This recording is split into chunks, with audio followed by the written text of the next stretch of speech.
Trevor, the traction engine, enjoyed living in the vicarage orchard. Edward came to see him every day, but sometimes Trevor didn't have enough work to do. "I do like to keep busy all the time," he sighed one day. "And I do like company, especially children's company." "Cheer up," smiled Edward. "Sir Topham Hatt has work for you at his new harbour.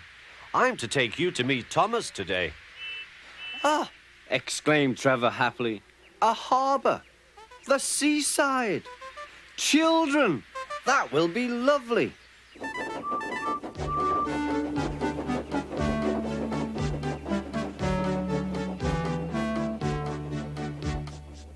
Thomas was on his way to the harbour with a trainload of metal pilings.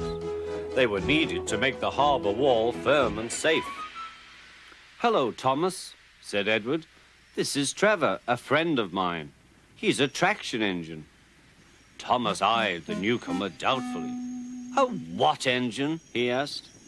"A traction engine," explained Trevor.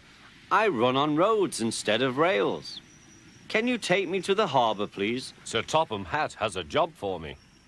"Yes, of course," replied Thomas, but he was still puzzled. Workmen coupled Trevor's car to Thomas's train, and soon they were ready to start their journey.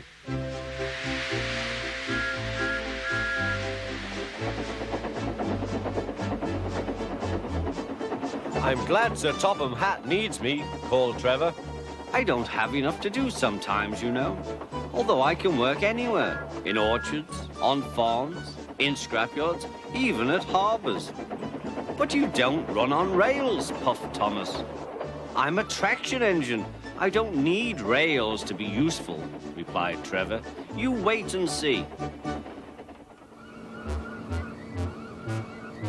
When they reached the harbour, they found everything in confusion. Cars had been derailed, blocking the line, and stone slabs lay everywhere. "We must get these pilings past," said Thomas's driver. "They are essential.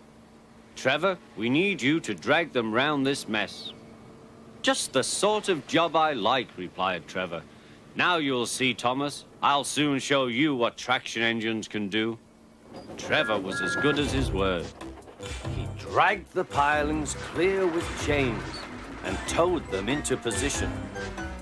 "Who needs rails?" he muttered cheerfully to himself.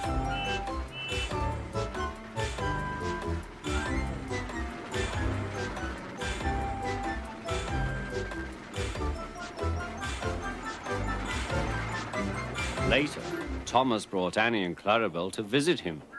Thomas was most impressed. "Now I understand how useful a traction engine can be." The coaches were full of children. Trevor gave them rides along the harbour. He liked this best of all.